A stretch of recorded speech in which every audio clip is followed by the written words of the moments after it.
1 Samuel, capítulo 6.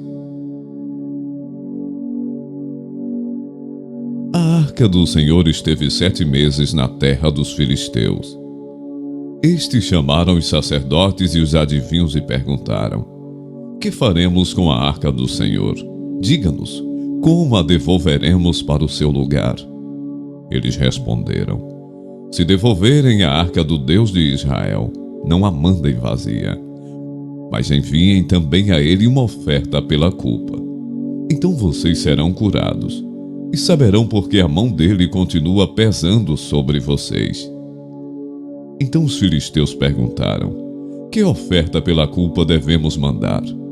Os sacerdotes e adivinhos responderam: mandem 5 tumores de ouro e 5 ratos de ouro, segundo o número dos governantes dos filisteus.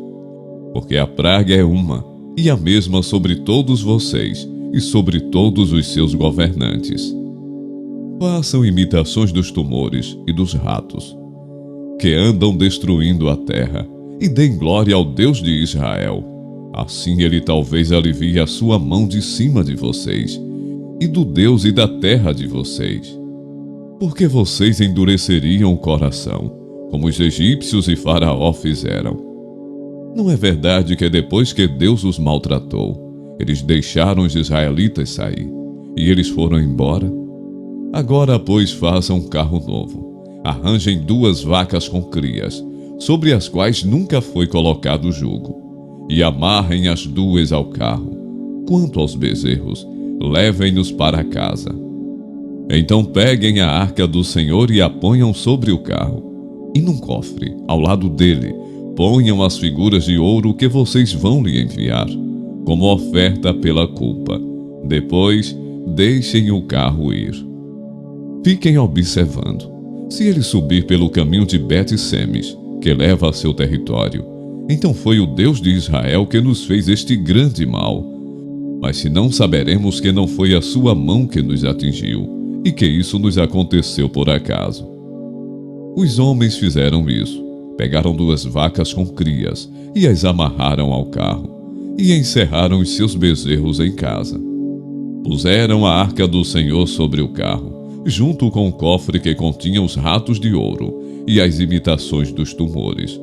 As vacas se encaminharam diretamente para Bet-Semes, e andando e berrando, seguiam sempre por esse mesmo caminho, sem se desviarem nem para a direita, nem para a esquerda. Os governantes dos filisteus foram atrás delas, até a fronteira com Bet-Semes. O povo de Bet-Semes andava fazendo a colheita do trigo no vale.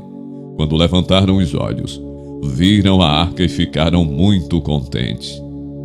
O carro veio até o campo de Josué, o Bet-Semita, e parou ali, onde havia uma grande pedra. Eles cortaram a madeira do carro em pedaços e ofereceram as vacas ao Senhor em holocausto.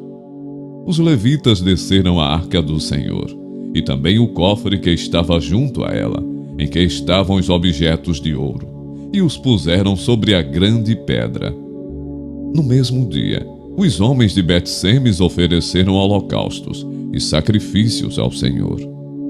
Os 5 governantes dos filisteus viram aquilo e voltaram para Ecrom no mesmo dia. Estes são os tumores de ouro que os filisteus enviaram ao Senhor, como oferta pela culpa. Um por Asdod, outro por Gaza, outro por Asquelon, outro por Gate e outro por Ecrom. Enviaram também os ratos de ouro, segundo o número de todas as cidades dos filisteus, pertencentes aos 5 governantes, desde as cidades fortificadas até as aldeias campestres. A grande pedra sobre a qual puseram a arca do Senhor está até o dia de hoje no campo de Josué, o Bet-Semita. O Senhor feriu os homens de Bet-Semes, porque olharam para dentro da arca do Senhor, matando 70 deles. Então o povo chorou, porque o Senhor tinha feito tão grande matança entre eles. Os homens de Bet-Semes disseram: quem poderia estar diante do Senhor, este Deus santo? E para onde subirá, para que fique longe de nós? Então enviaram mensageiros aos moradores de Quiriate Jearim, dizendo: Os filisteus devolveram a arca do Senhor. Venham até aqui e levem a arca com vocês.